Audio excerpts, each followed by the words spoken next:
AI를 그렇게 쓰시는 분들이 많아요. 아, 그렇죠. 야, 보고서 써봐, 맥락 써봐. AI가 한 3년 전에는 딸깍하면 80점짜리는 만들어줬어요. 근데 요즘에는 딸깍하면 90점짜리 나옵니다. 일을 잘하려면 지금은 일단 잘 시켜야 된다. AI가 99점으로 다 해주면 우리가 그 일을 몰라도 되나? 그건 아니라는 거예요. 웬만한 비행기의 운전은 이제 다 자동으로 되거든요. 자동 항법 시스템. 그죠? 자동 항법 시스템이 딱 주면 있어요. 그냥 자동으로 움직이는데 왜 맞아요. 앉아 계실까? 근데 앉아 계셔야 되거든요. AI 시대가 되더라도 우리의 일의 본질은 바뀌지 않는다. 당신이 궁금한 AI의 모든 것을 알려드립니다. AI 지식 토크쇼 AI 토피아. 2026년은 모든 산업이 AI를 본격적으로 활용하는 AI 실행의 원년이라고들 하죠. 같은 도구를 두고도 누군가는 압도적인 결과를 만들고 누군가는 그대로인 이유, 그 차이가 바로 AI 시대 일잘러의 조건이 아닐까 싶은데요. 오늘은 2026년 새해를 맞아 AI 시대 진짜 일잘러가 되는 방법을 함께 짚어보려고 합니다. 그 해답을 찾아줄 지식 텔러를 모셨는데요. IT 커뮤니케이션 전문가 김덕진 소장님입니다.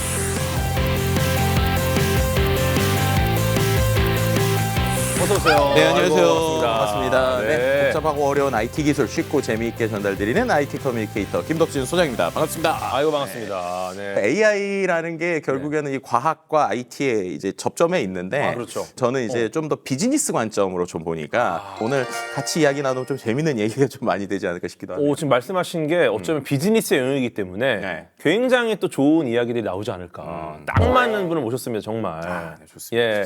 그래서 요즘 많은 분들이 네. AI를 잘 쓰는 사람, 그리고 또 못 쓰는 사람, 이렇게 좀 차이를 이야기하지 않습니까? 네. 이제는 AI를 어떻게 쓰느냐, 이게 일 잘하는 기준이 될 것 같다. 이런 생각이 좀 드는데, 소장님께서 보시기에 네. 지금 일하는 방식의 기준, 일단 이게 어떻게 달라지고 있는가 한번 설명을 부탁드리겠습니다. 이제 우리가 챗 GPT나 생성형 AI를 처음 만난 게 대략 한 2023년 정도부터라고 볼 수 있어요. 2022년 11월 30일에 이제 챗 GPT가 나왔지만 우리가 쓰기 시작한 건 이제 2023년이죠. 2023년에는 사람들이 어땠냐면 와, AI랑 대화가 되네? 이것만으로 되게 신기했어요. 그러다가 이제 2024년이 되니까 조금씩 AI랑 대화하는 방법이나 일하는 방법들이 익히기 시작했죠. 그걸 이른바 프롬프트 엔지니어링 이렇게 얘기를 했고요. 이제 2025년이 되니까 사람들이 AI한테 조금 더 의지하기 시작해요. 근데 실제로 기술도 어느 정도 진화가 돼서 AI가 정말로 나의 어떤 맥락을 조금씩 알아서 해주기 시작하는 시대로 됐던 것 같아요.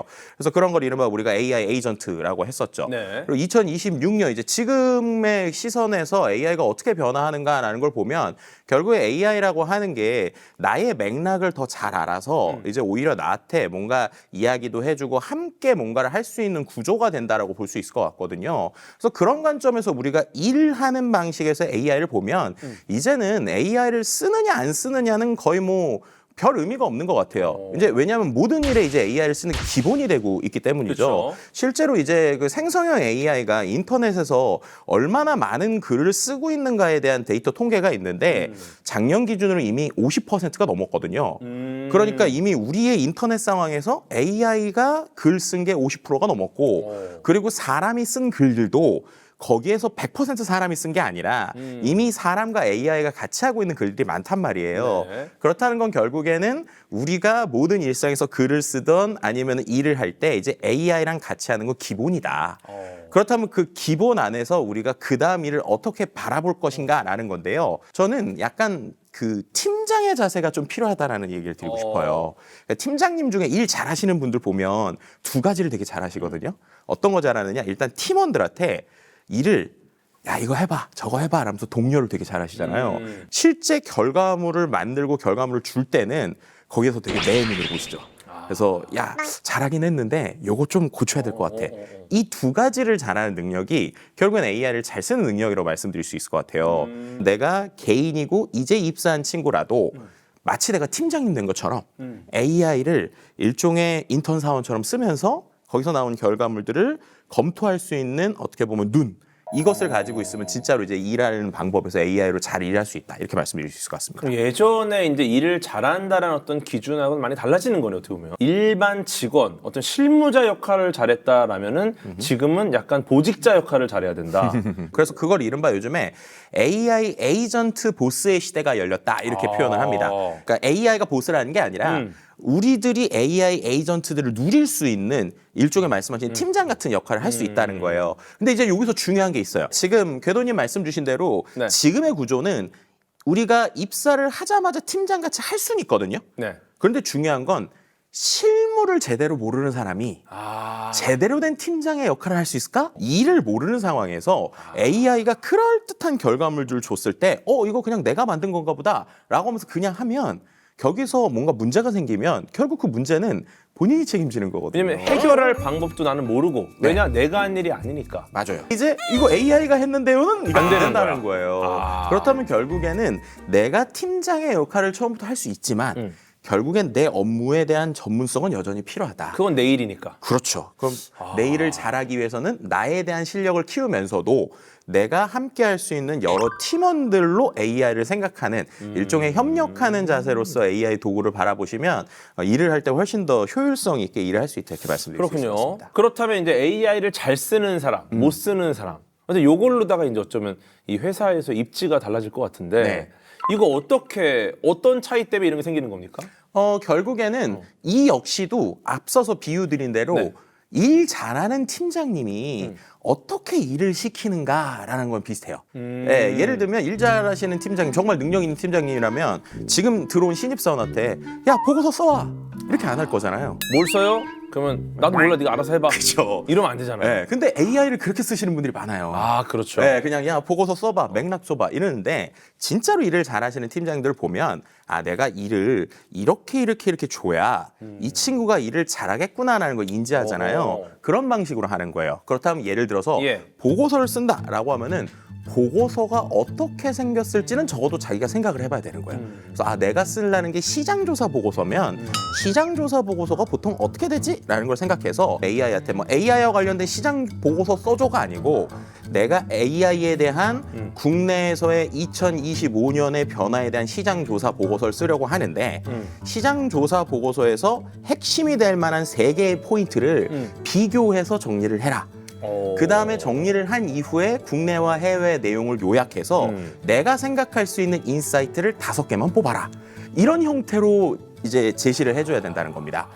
네. 그 정도면 너무 친절한데요? 우리가 원하는 건 그게 아니잖아요. 예를 들어서 이제 뭐 해와. 그러면 유능한 직원은 이분이 말한 보고서가 뭐지? 하고 회사 내 문서들을 뒤지기 시작합니다. 그렇죠. 그럼 보고서를 이제 학습을 해. 이런 게 보고서구나. 그러면 이렇게 플로우를 짜서 써가면 팀장님이 좋아하겠지? 그러면 보고서 써와 있는데 너무 좋은 걸 써오는 거야. 이거 너무 좋잖아요. 그렇죠. 실은 요즘에 예. AI가 AI 에이전트인으로 그렇게 조금씩 좋아지고 있거든요. 그렇더라도 저는 거기서의 마지막 디테일의 차이가 있다고 봐요. 아, 그래요? 네, 왜냐하면 말씀해주신 대로 저도 이런 표현 많이 하거든요. AI가 한 3년 전에는 네. 딸깍하면 80점짜리는 만들어줬어요. 근데 요즘에는 딸깍하면 90점짜리 나옵니다. 그러니까요. 근데 여기서 이제 중요한 포인트는 그렇다면 우리의 일을 할 때 이 기본점이 올라간다는 걸 생각을 해봐야 돼요. 그럼 누구나 90점짜리 보고서는 쓸 수 있고 90점짜리 결과물을 낼 수 있어요. 그렇다면 거기서 우리가 해야 될 게 뭔가? 100점을 가야죠. 우리는. 그렇죠. 그 디테일. 그쵸. 나의 경험에서 격려에서 나오는 그 인간만의 무엇이 있잖아요. 그 포인트가 저는 결국에는 AI 시대에 우리가 가질 수 있는 거라고 생각해요. 근데 그런 걸 가지려면 결국에는 우리가 똑똑한 신입사원들하고 계속 일을 하다 보면 거기서 내가 배울 것도 있으면 배우고 그렇죠. 그래서 변하는 그 열린 마음을 가진 팀장님들이 잘하잖아요. 좀 비슷하다고 봐요. AI가 너무 빨리 진화하고 있는 건 사실입니다. 그래서 지금은 90점짜리를 만들어주는데 좀 있으면 91점, 92점짜리를 만들어줄 수도 있어요. 근데 그럼에도 불구하고 오히려 일 잘하는 분들 잘 생각해보면 자기의 능력보다 더 똑똑한 사원들을 데리고 같이 매니징해서 움직이시는 분들. 이런 경우 있거든요. 그렇죠. 있어요. 실제로 있습니다. 네. 예. 그러니까 이런 분들이 잘한단 말이에요. 그렇다면 이제 우리가 AI랑 일한다는 것도 결국에는 AI를 잘 부리는 에이전트 보스로서 팀의 역할을 하게 되는 각각의 AI 팀원들을 어떻게 구성하고 그들을 통해서 어떻게 일을 만들어낼 수 있는가라는 걸 잘해야 되는 시기가 오는 거죠. 결국은 지금 말씀하신 것처럼 일을 잘하려면 물론 AI가 계속 발전하고 있지만 지금은 일단 잘 시켜야 된다. 잘 시켜서 잘하게 돼도 얘가 99점을 가져오면 그때도 또 디테일 싸움을 해야 되는 거죠. 맞아요. 요것도 역시 잘 시킨다라는 거겠죠? 네, 맞습니다. 예. 그리고 또 한 가지 업무의 흐름을 잘 파악하고 있어야 된다. 아하. 왜냐하면 이 AI가 가져오는 것에 대한 전체적인 그림을 볼 수 있으려면 결국엔 업무의 흐름을 잘 파악해야 된다는 거고요. 그리고 또 한 가지 말씀드리고 싶은 중요한 게 예. 그럼 AI가 99점으로 다 해주면 우리가 그 일을 몰라도 되나? 그건 아니라는 거예요. 그리고 예. 또 한 가지. 만약에 상황에 대비할 수 있는 준비 훈련이 오히려 더 중요해진다는 겁니다. 이게 어떤 관점이랑 비슷한 거냐면 최근에 비행기 이제 기장님들이 이제 운행을 하시잖아요. 웬만한 비행기의 운전은 이제 다 자동으로 되거든요. 그렇죠. 예, 인공지능이나 여러 가지 컴퓨터를 통해서 자동으로 된단 말이에요. 자동 항법 시스템. 그죠? 자동 항법 시스템이 딱 주면 있어요. 그냥 그죠? 자동으로 움직이는데 왜 앉아 계신 거야? 그러니까요. 그게 중요한 거죠. 왜 맞아요. 앉아 계실까? 근데 앉아 계셔야 되거든. 맞아요. 왜냐하면 어떤 위급한 상황이 생기거나 긴급한 상황이 생겼을 때 결국에 그것을 매뉴얼적으로 이제 운행할 수 있는 사람의 능력 그리고 그 맥락에서 보이는 변화들이 있다는 거죠. 예를 들면 자동 항로 시스템이 조금 이상이 생겼어요. 그럼 그 이상이 왜 생겼을까를 알려면 결국에는 이거를 구동할 수 있는 프로세스와 능력을 원래 알고 있어야 된다는 겁니다. 그래서 결국 AI 시대가 되더라도 우리의 일의 본질은 바뀌지 않는다. 그러니까 방법과 순서가 바뀔 수는 있지만 본질은 여전하다는 꼭 말씀드리고 싶어요. 예를 들어 갑자기 모든 AI가 셧다운될 때를 대비해서 네. 모든 것을 AI 도움 없이 하던 사람들. 근데 셧다운이 안 되면 이제 끝나지만 그런 상황이 발생하면 갑자기 급부상하겠네요. 아, 그렇죠. 근데 그럼에도 불구하고 AI 쓰시는 법은 알아야죠. 우리가 그렇다고 거기 계시는 우리 팀 이제 한국에 나는 정말 둠스데이를 대비한다. 아, 그렇다고 기장님이 자동 항로 못 타시면은 비행기 못 타요. 그러네요, 맞아요. 네, 맞습니다. 좋은 말씀 많이 들었고요. 그러면 이렇게 AI를 잘 쓰는 개인들이 점점 늘어나다 보면은 네. 결국 우리가 달성할 수 있는 거는 조직 자체의 생산성 굉장히 높아질 것이다. 그렇죠. 그러면 조직의 생산성의 기준도 달라질 것 같은데요. 이거 어떻게 보십니까? 그러니까 지금은 우리가 작년까지 이 조직의 생산성을 볼 때 AI를 통해서 많은 생각들이 다 효율성이었어요. 효율성. 효율성. 근데 이제 저는 그런 생각을 해야 될 때가 온 것 같아요. 우리가 시간을 줄이는 게 진짜 효율일까? 아니면 질을 높이는 게 효율일까? 왜냐하면 예전에 예전도 아니죠. 3년 전에 이제 챗GPT 처음 나오고 이럴 때는 AI가 보고서를 써주는 것만 해도 상당히 놀라웠거든요. 맞아요. 근데 이제는 클릭 몇 번 하면 그럴듯한 보고서는 써주잖아요. 그쵸. 그러면은 만약에 내가 5시간 동안 보고서를 쓰다가 AI 때문에 1시간 만에 보고서를 끝냈어요. 그럼 이 4시간을 어떻게 쓰느냐가 이제 앞으로 중요해질 것 같아요. 근데 지금은 대부분의 기업에서 이 효율성이 높아진다, 생산성이 높아진다 하면 어떤 개념의 생각을 많이 하시냐면 5시간 중에 4시간을 줄였으니 이 사람한테 물리적으로 일을 5배 주면 되겠다. 이런 접근이 많아요. 아니면 연봉을 좀 5분의 1로 깎자. 그렇죠. 아니면 극단적으로 하면 사람을 줄이자. 근데 이런 게 과연 맞을까에 대해서 생각을 해봐야 됩니다. 이거는 어떻게 보면 조직에서 일종의 자동화가 들어가는 처음에 반복 업무 때 이제 이야기들이에요. 이미 RPA 같은 기술들이 있습니다. 이게 뭐냐면은 계속 반복적인 업무, 뭐 예를 들면은 무역을 할 때 만약에 이제 서류를 사람들이 한다라고 하면은 그걸 클릭해서 막 했잖아요. 근데 요즘에 AI가 알아서 이 화면이 바뀌도록 자동으로 클릭해주고 막 이런 것들은 하거든요.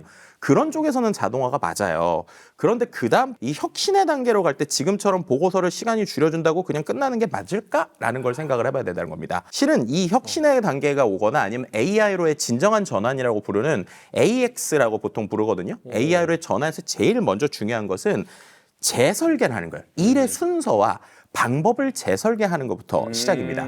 그리고 그 재설계한 데에서 결과가 나오는 것들에 대해서 깊이를 탐구해야 되죠. 그렇다면 지금 말씀드렸던 대로 5시간을 1시간을 줄였을 때 네. 나머지 4시간 뭐 해야 되느냐. 거기서의 정답 중에 하나. 결국에는 우리가 일하는 방식이 반대가 됐다고 생각을 하고 오히려 퇴고화하는 작업. 그러니까 글을 다듬는 작업. 생각을 다듬는 작업에 오히려 이제 4시간을 쓰게 될 것이다 라고 말씀을 드릴 수 있을 것 같아요. 그러면 이제 업무 자체를 아예 재설계를 한다라는 거죠? 네, 맞습니다. 그러니까 제일 쉽게 생각을 해보면 예. 우리가 검색 엔진이라고 하는 게 우리 삶에서 들어오기 전과 후 그때를 한번 생각을 해보면 비슷한 변화라고 생각이 들어요. 뭐 예전에는 뭐 책 뒤지고 막 도서관 가서 막 네. 뽑고 막 했었는데 그쵸. 지금 그냥 온라인상의 검색만으로 정말 몇 초 만에 정보를 얻지 않습니까? 그쵸. 그 차이가 크겠죠? 네, 예를 들면 예전에 우리가 문헌 정보를 보고 그 다음에 보고서를 쓸 때의 일을 생각을 해보면 이 보고서 문헌을 찾다가 이미 생각이 정리가 다 돼요. 맞아요. 왜냐면 이 시간이 오래 걸리잖아요. 그 정보를 갖고 오히려 글 쓸 때는 시간이 상대적으로 문헌 찾는 시간보다 적게 들 수밖에 없어요. 머릿속에 이미 있으니까 거의. 그렇죠. 예. 근데 검색 엔진이 나오고 나서의 생각을 해보면 일단은 우리가 정보를 찾는 거는 시간이 빠르잖아요. 그쵸. 근데 그 정보를 보고 재구성하는 데 시간을 많이 썼잖아요. 구슬을 꿰는 게 이제 오래 걸려. 그렇죠. 예. 그렇게 했는데 그럼 지금 생성형 AI는 뭐냐? 그냥 누르면 거기서 한 단계 더 간 80%짜리 초안이 그냥 나오는 거예요. 그렇죠, 그렇죠. 근데 이 초안이 왜 써져 있는지도 몰라요. 뭐 어떤 내용인지도 몰라요. 그러면은 오히려 그 다음부터는 초안 썼으니까 일이 끝났다가 아니라 오히려 이제는 AI가 만들어 온 초안을 검토하고 검증하면서 생각의 폭을 확장시키고 그 다음에 내가 필요하거나 부족하다는 게 생기면 다시 AI한테 던지는 이러한 방식의 일의 재설계의 방식으로 가야 된다. 지금 말씀하신 내용이 어떻게 재설계가 돼야 되는가 해주셨는데 네. 요거 좀 구체적으로 그럼 일의 어떤 단계는 AI한테 넘어가고 어떤 단계는 사람이 해야 하고 요걸 좀 구체적 예시를 좀 들으시면 좋을 것 같아요. 예를 들면은 데이터를 정리하거나 요약하거나 분류하는 거 이제 AI가 너무 잘하잖아요. 너무 잘하죠. 네, 그런데 오히려 그걸 꿰고 아까 말씀드린 대로 내가 필요한 것들을 구조화하고 그 안에서 내가 판단하고 가장 중요한 거 의사결정하는 거 이거는 여전히 사람의 일이 아닐까 싶습니다. 결국에는 각자의 의사결정을 하고 회사에서는 항상 그 의사결정에 책임이 필요하잖아요. 그렇다면 결국엔 그 책임지는 역할을 사람이 해야 되는데 다른 것 하나는 그 초안을 예전에는 사람들이 가져온 것에 대해서 보고 책임을 졌다면 네. 이제 AI가 요약해주고 분류해준 것을 사람이 보고 구조 설계를 하고 판단을 하고 의사결정을 하는 이러한 형태들로의 좀 일의 재분배가 일어나고 있다 이렇게 말씀드릴 수 있을 것 같아요. 근데 의사결정도 지금은 우리가 의사결정이 중요하다 얘기를 하지만 네. 의사결정 같은 경우도 확률적으로 유리한 방향을 예측해서 할 수 있잖아요. 그렇죠. 그럼 AI가 의사결정에 대한 여러 가지 확률적인 정보를 제안을 한다면 이게 우리가 의사결정한다고 할 수 있나요? 우리가 최근에 의료에서도 AI를 많이 쓰거든요. 근데 의료에서 최근에 많이 쓰는 특히나 이제 미국에서 많이 쓰는 오픈 에비던스 같은 서비스가 네. 딱 말씀해 주신 거 하는 거예요. 치료법들에 대해서 제안을 해주는 거죠. 그럼 치료법 1, 2, 3번을 제안해 줄 때 결국에 거기서 선택하는 거는 의사의 몫이잖아요. 확률의 차이가 있다 할지라도 평상시에 볼 때 이거는 당연히 확률 높은 걸 골라라 라는 걸 할 수도 있지만 때로는 그 안에서 인간의 직감이나 내용이 이 새로운 것에 대해서 우리가 필요하거나 이건 리스크가 높더라도 도전해봐야겠다라는 것들이 있을 수 있잖아요. 그렇다면 결국 그것을 하는 건 의사의 역할이기 때문에 저는 AI가 여러 가지 판단 근거를 줄지라도 결국 그 안에서 선택하는 인간의 이 어떻게 보면 직관과 능력이 오히려 더 중요해진다. AI를 활용하시는 많은 분들이 공통적으로 말씀하시는 게 있습니다. 어떻게 잘 쓰는 거냐? 결국은 프롬프트 잘 써야 된다. 이거 다 압니다. 네네. 그럼 결국 질문을 잘해야 된다라는 말하고 좀 다르죠. 이런 것들을 좀 차근차근 구분해 주면 좋을 것 같습니다. 네, 일단은 코로나 시절 때 우리가 예. 비대면으로 다 일을 했잖아요. 원격으로 업무를 잘 지시하는 분들이 어떻게 했는지를 좀 파악하면 좋다. 이걸 좀 말씀드릴 수 있을 것 같아요. 예, 예. 그냥 야야 그거 해 이게 아니라 원격으로 우리가 메시지를 보내려면 구체적이고 내용들을 맥락을 잘 줘야 되잖아요. 그쵸. 그 하나의 그 방법론하고 또 한 가지는 이 인공지능 특히나 생성형 인공지능의 특징을 좀 알면 좋은데 이 생성형 인공지능은 내가 준 용어의 수준대로 대답을 한다. 요 얘기만 좀 이해를 하시면 좋을 것 같습니다. AI는요. 우리가 어린아이 수준으로 질문을 하면 대답을 어린아이 수준으로 해요. 네, 그래서 맞춰서. 네, 맞아요. 왜냐하면 그렇게 하면 얘는 너무 잘 아시겠지만 트랜스포머 원리 자체가 앞에 있는 내용들을 갖고 확률상으로 붙이는 거니까 내가 만약에 초등학생의 언어를 쓴다. 그럼 그 다음에 답변도 초등학생의 언어가 나온다는 거예요. 그렇다면 이제 제일 중요한 것 중에 하나가 내가 원하는 수준의 질문이 내가 원하는 답변의 수준이 나올 수 있도록 해야 된다. 내가 진짜 일에서 잘 쓴다. 라고 하면 오히려 편하게 일에서 쓰는 용어를 쓰시면 돼요. 전문 용어를 그대로. 네, 이걸 은근 놓치시는 분들이 많아요. 맞아요. 네, 그래서 오히려 AI를 그냥 우리가 AI를 쓴다고 특별하게 생각하는 게 아니라 우리 업무에서 많이 쓰는 용어를 그대로 쓰는 게 가장 중요합니다. 특히나 이제 마케팅을 할 때 같은 경우나 뭐 내가 막 홍보를 한다고 할 때는 더 구체적인 전문 용어를 쓰면 좋아요. 예를 들면 스왑 분석을 해라, 546 모델 분석을 해라처럼 그 용어, 그 동네에서 쓰는 텀을 쓰시는 게 일단 제일 중요해요. 그래서 그렇게 해서 용어를 잘 쓰시는 게 중요하다라는 네. 거고 그렇다면 이걸 이제 구성할 때라고 보면 첫 번째는 이제 맥락을 좀 주는 게 중요합니다.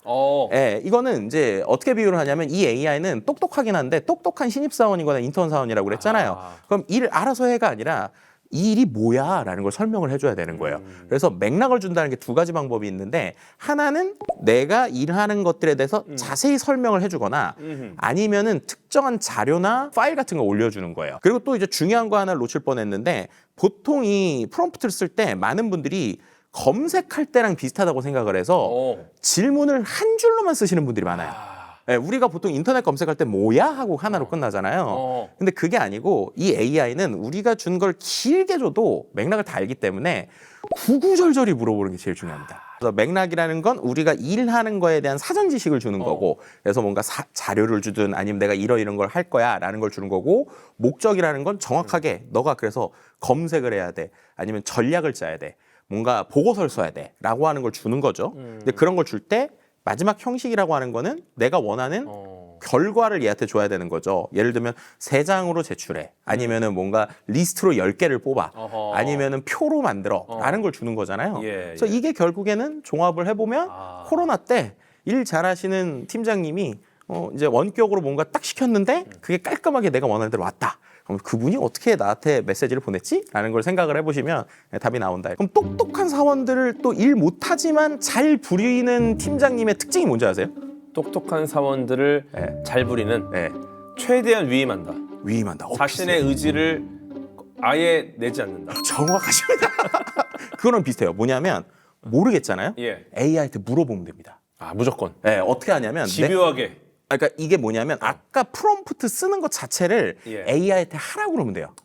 이걸 이른바 요즘 메타 프롬프트라고 하는데 맞아요. AI한테 내가 이런 거를 하려고 하는데 이걸 바로 시켜가 아니라 이런 걸 하려고 할 때 너한테 어떤 식으로 프롬프트를 쓰면 너가 잘 나올 것 같은지 그 프롬프트 구조를 나한테 짜줘. 그래서 실제로 요즘에 AI들한테 내가 잘 못하겠으면 내가 이런 일을 AI한테 시키려면 어떻게 프롬프트를 짜면 될지를 너가 짜봐 라면 얘가 구조적으로 쫙 짜주거든요. 그럼 거기서 약간만 수정해서 그걸 그대로 붙여놓으면 얘가 잘합니다. 다른 한편으로는 지금 말씀하신 것처럼 이제 제가 단편만 봤기 때문에 그런데 전문 용어를 쓸 줄 알아야 전문적인 답변이 오잖아요. 그렇죠. 그러면 어떻게 보면은 공부를 더 많이 해야 돼요. 맞아요. 재밌는 게 지금 많이 쓰는 생성형 AI가 영상을 만들어주는 생성형 AI잖아요.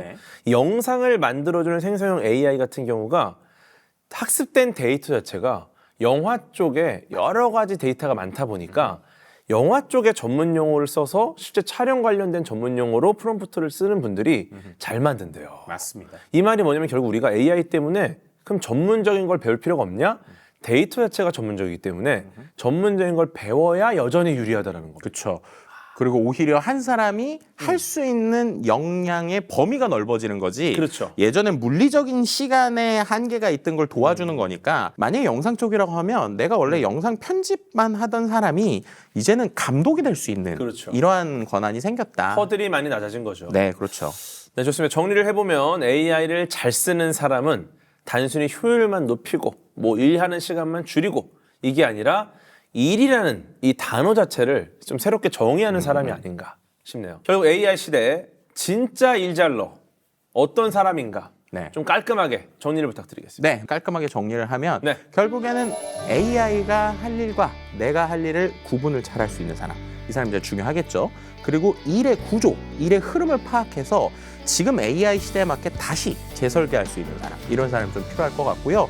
결국에는 일을 잘하는 것이 무엇인가에 대한 본질적인 거를 고민하는 사람들이 중요해질 것 같아요. 그래서 오히려 AI가 나의 일을 도와주는 도구이지 나의 일을 대신해주는 도구가 아니다 라고 하는 이 맥락의 차이를 알고 오히려 AI가 나에게 벌어다주는 시간 동안에 무엇을 할 수 있을까를 잘 생각해보는 사람들이 되게 중요할 것 같습니다. 그래서 일에서 한 단계 한 단계 AI가 들어오곤 있지만 그런 상황에서 이 AI를 통해서 우리가 더 일을 어떻게 잘할 수 있을까? 일의 본질을 생각하신다면 오히려 AI 덕분에 우리가 더 일을 잘할 수 있는 구조가 되지 않을까 이렇게 말씀드릴 수 있습니다. 결국 AI는 우리의 일을 대신을 해주는 게 아닙니다. 이 일부를 대신하는 게 아니라 일 구조 전체를 다시 짜게 만드는 도구다. 이런 말씀이시고요. 예전에 우리가 엑셀 잘 쓴다. 여기 한 10년 전에 엑셀 잘 쓰는 분들이 일 잘러였거든요. 그렇죠. 근데 그때도 야, 너 엑셀 잘 쓴다. 넌 엑셀 잘 쓰는 사람이야. 이렇게 말하잖아요. 너 유능하다. AI도 마찬가지입니다. 너 AI 잘 쓰는 사람 이게 아니라 결국은 그게 나의 유능함이 되는 겁니다. 맞아요. 그러니까 단순히 AI가 내 일을 도와주니까 뭐 편해지겠다. 그럼 나는 뭘 해야지 이게 아니라 이제는 그 흐름을 주도하는 사람, 그런 사람들이 결국 AI를 잘 쓰는 사람, 이게 결국 앞으로의 진짜 일잘러가 되는 시대다. 그러니까 AI를 잘 쓰는 그 능력 자체가 그냥 나의 유능함이 되는 겁니다. 네, 오늘 소중한 말씀 감사드립니다. 네, 하지만 여기서 소장님을 보내드릴 수는 없습니다. 아직 궁금한 게 많이 남아있거든요. 내일 진행되는 2부에서는 조금 더 현실적인 이야기로 들어가서 2026년 직무산업별 AI 활용법에 대한 구체적인 방안을 논의해보도록 하겠습니다. 김덕진 지식텔러님, 2부에서도 흥미진진한 이야기 부탁드리겠습니다. 네, 알겠습니다. 네, AI 토피아를 향한 김덕진 지식텔러의 이야기는 내일도 계속됩니다. 많은 기대 부탁드립니다. 감사합니다. 2026년에 이 AI 개발 분야에서 가장 집중받을 게 QC라고 하는 부분인데 네. 코드를 리뷰해 주는 걸 오히려 AI를 시켰더니 꽤 잘하는 거예요. 내가 생각하는 것들을 확장시키는 가이드를 줄 때도 바이브 코딩이라고 해서 AI랑 같이 하는 이런 경우들이 많다. AI 시대 일의 본질 자체가 어떻게 달라질 거라고 보십니까? AI가 주지 못할 인간의 호흡을 얼마큼 넣을 수 있는가가 사람은 본질적으로 결국 사람에 끌리게 된다는 게 최종 소비자가 결국 인간이기 때문이에요.